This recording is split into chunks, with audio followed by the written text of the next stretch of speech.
السلام علیکم ویورز، وہی روز کا رونا، میرے لا تعداد کالمز جو کتابی شکل میں موجود ہیں، میں اس پہ ماتم کرتا رہا. میں تھک گیا اور بھول گیا. اب سپریم کورٹ نے پولیس سسٹم میں انگریز دور کا طرز تحریر ختم کرنے کے لیے فیصلہ کیا ہے. مثلا بات بڑی خوبصورت، میں نے بڑے کالم لکھے ہیں اس میں. آئندہ ایف آئی آر میں تھانے دار کے لیے بخدمت جناب. تو کون ہے؟ معمولی سرکاری کارندہ، عوام کی تنخواہوں پہ پلنے والا ایک بندہ، وہ چاہے چیف سیکرٹری ہو. تنخواہیں جو پولیٹیکل لیڈرز ہوتے ہیں یہ اپنی جیب سے دیتے ہیں، تو عوام کا نچوڑا ہوا خون ہوتا ہے جو ان کی پرکس، پریولیجز، تنخواہیں اور باقی جو کچھ ہے اس پہ خرچ ہوتا ہے. اچھا، اور ایف آئی آر درج کروانے کے لیے فریادی کا لفظ استعمال کرنے کی، یہاں کیا ہوتا ہے؟ العارض، عرض کرنے والا، فدوی. یہ ہے کون ہے؟ لیکن عوام کو اس بات کا شعور ہی نہیں ہے. اور تمہارا تو چیف سیکرٹری بھی پبلک سرونٹ ہے، نوکر. یہ اسلامی جمہوریہ ایک ایسے گھر کی مانند ہے جس کے مالکان کو، ایک گھر ہے، بہت لمبا چوڑا گھر ہے، پاکستان پورا. اس کے جو مالکان ہیں وہ اپنے سرونٹ کوارٹرز میں نہیں جا سکتے. فدوی، احقر، خاکسار. 78 سال بعد خیال آیا بھی تو کسے؟ سپریم کورٹ کو. پاکستان کی ہر چیز اس میں ٹھوکا پٹی ہوئی ہے، ڈینٹنگ پینٹنگ ہوئی ہے. قانون سارے کا سارا وہی ہے جو غیر ملکی حکمرانوں کا تھا، مقامی کتوں بلوں کے لیے. یہ ان کا تھا، ہمارے ہاں جاری ہے. العارض، جناب علی، فریادی ہوں، یہی چل رہا ہے. اور اوقات آپ کی یہ ہے کہ 78 سال کے بعد بھی ڈپٹی کمشنر کو ڈپٹی کمشنر ہی کہا جا رہا ہے، چیف سیکرٹری کو چیف سیکرٹری کہا جا رہا ہے. تو بدلا بیسیکلی کچھ بھی نہیں. گورے چلے گئے، کالے، پیلے، ہرے، نیلے، پورے. ان کی کم از کم شکلیں تو بہتر تھیں. اور دوسری بات، ان کے چونکہ یہاں ذاتیں، برادریاں، رشتے، فرقے ان کے تو کوئی نہیں تھے، اس لیے وہ ڈنڈی چھوٹی موٹی نہیں مارتے تھے. ہندوستان پہ بہت بڑا احسان گنوانے لگوں نا گوروں کے، آپ کے ہوش اڑ جائیں. ایک احسان ان کا، ہندوستان میں ہندوؤں میں ایک رسم تھی ستی کی. شوہر مر گیا، بیوی ساتھ جلائی جائے، جلے گی. یہ چھوٹا احسان تھا. ریلوے وہ نہ دے کے گئے ہوتے، آپ بنا لیتے. اریگیشن سسٹم، ضرورتیں ان کی اپنی ہوں گی، وہ اپنی ضرورتوں کے تحت بھی بہت کچھ دے گئے. لائل پور، اس کو کہتے تھے، آج بھی شاید کہتے ہوں گے لیکن اب تو بکواس ہی کرتے ہیں، یہ پاکستان کا مینچسٹر، ایک صنعتی شہر. کس نے دیا؟ ایبٹ آباد کس نے دیا؟ مری کو مری کس نے بنایا؟ خدا کا خوف کرو. مجھے تو کبھی کبھی لگتا ہے پری میچور تھا. ہم ابھی یہ نام نہاد آزادی جو ہے وہ ڈیزرو نہیں کرتے تھے. اور ایک بات یاد رکھیں، as a humble student of history, Hitler نہ ہوتا ہم آج بھی گورے کے وہ ہوتے، ان کے شہری ہوتے، ان کی رعایا ہوتے گورے کی. ہٹلر نے اتنا خون پی لیا تھا کہ وہ جو تھا نا کہ تاج برطانیہ پہ سورج غروب نہیں ہوتا، وہ غروب ہونے لگا. وہ جن ملکوں پہ قابض تھے ان پہ قبضہ رکھ نہیں سکے، اتنا خون اس نے نچوڑ لیا تھا کہ ان کی گرفت ڈھیلی ہوتی گئی. یہ ہے آزادی کی اصل کہانی. And Pakistan is not the only country. اسی میں سے 3 نکل آئے. ہندوستان بھی آزاد, کیڑا آزاد ہے؟ اتنے بھی چور چکے انڈین موویز دیکھو جا کے, بدماشوں کے ٹولے بیٹھے ہوتے ہیں. خاص طور پہ جو ساؤتھ کی موویز ہیں شیطانوں سے کم نہیں ہوتے ان کے لیڈرز بھی. بنگلہ دیش آزادی در آزادی, پہلے گورے سے پھر اپنے ہی بھائیوں سے آزادی حاصل کی انہوں نے, اور شیخ مجیب اور ان کی اہلیہ نے کیا کیا. دس از واٹ وی آر. یہ بددعایا ہوا خطہ ہے. آگے قائد حزب اختلاف محمود اچکزئی نے کہا ہے کہ بانی پی ٹی آئی کی صحت اتنی خراب نہیں جتنا پروپیگنڈا کیا جا رہا ہے.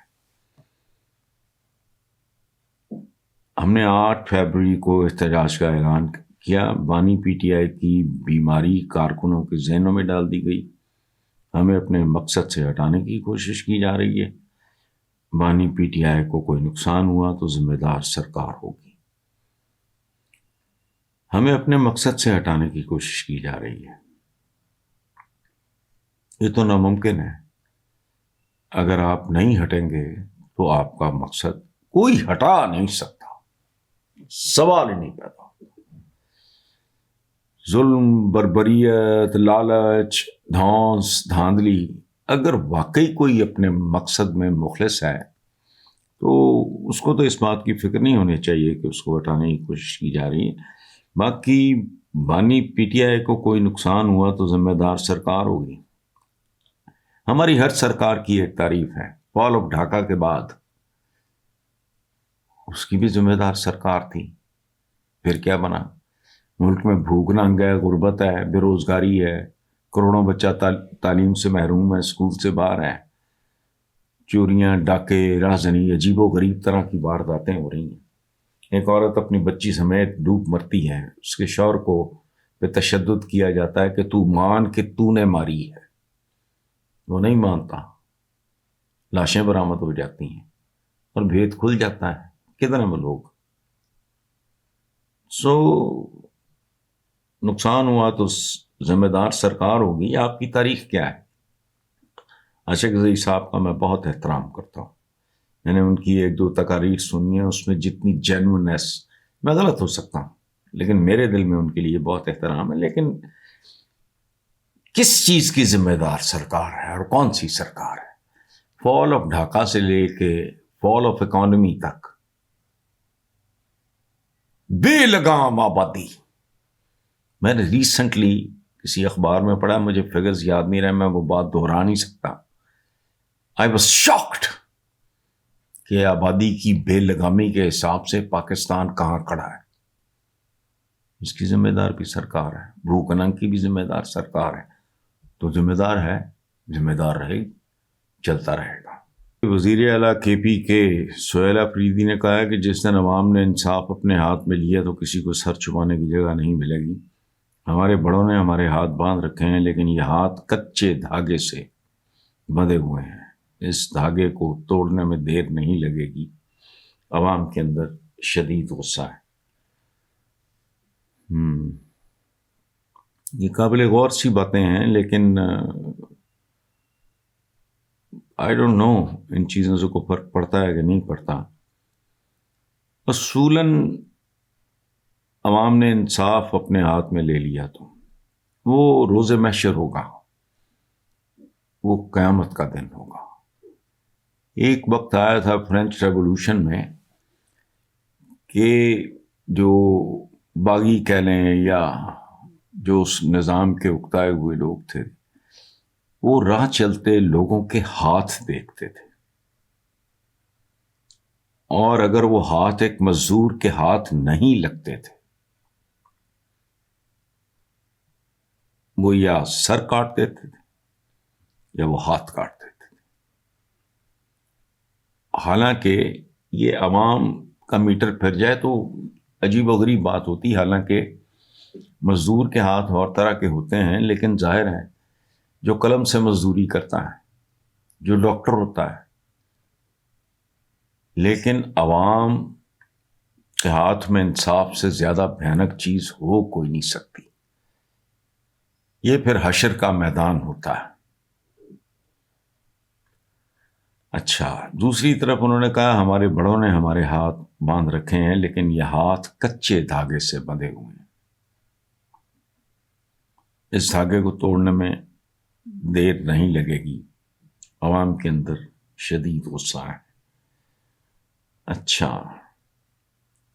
یہ ان کا آبزرویشن ہے، میں اس کو ہرگز چیلنج نہیں کرتا، لیکن جیسے ہر چیز کی قسمیں ہوتی ہیں، جانوروں کی بھی، انسانوں کی بھی، آبی حیات جو ہے سمندروں میں، دریاؤں میں پائی جاتی ہے، پرندے ہیں، ان کی بھی قسمیں ہوتی ہیں، تو غصہ میرا خیال ہے ہر جاندار چیز کو آتا ہوگا۔ آئی ڈونٹ نو کہ یہ جو گدھ، چیلیں، عقاب، شاہین وغیرہ، ان کو بھی غصہ، چڑیوں کو بھی آتا ہوگا، چوہوں کو بھی آتا ہوگا، تو غصہ ان رائٹ ڈائریکشن، اس کے لیے شاید لفظ ہم اینگر کا استعمال نہیں کریں، کیونکہ غصہ جو ہے وہ ایسے ہی ہے جیسے کسی چیز پہ آپ نے پردہ ڈال دیا، غصہ پردہ عقل پہ ڈالتا ہے۔ لیکن بہرحال اس میں کوئی شک نہیں کہ پاکستان میں جس لیول کی فرسٹریشن میں آج دیکھ رہا ہوں، جب سے ہوش سنبھالا ہے، I was very small school going kid جب ایوب خان آئے، بڑا اچھا تھا وہ عشرہ ترقی، پتہ نہیں کون منحوس تھے جنہوں نے جو کچھ بھی کیا، نتیجہ کیا ہوا؟ اس کے بعد روٹی کپڑا مکان آیا، واحد لوگ، واحد پارٹی، واحد لیڈر جس کو زندگی میں دیکھا نہیں کبھی، تصویروں کے علاوہ، ان کے لیے جیلیں بھی کاٹ لیں، لیکن وہ روٹی، وہ کپڑا، وہ مکان آج بھی دریچوں پہ دھرا ہے، اس کا عملاً کہیں کوئی وجود نہیں ہے۔ غصہ ہے، غصہ ہوتا ہے، جانور کو بھی آپ کتے کو روڑا مارو، ظاہر ہے وہ دندیاں تو نہیں نکالتا، قسمیں ہوتی ہیں عوام کی، غصہ ہے، ٹھیک ہے، مجھے نہیں پتا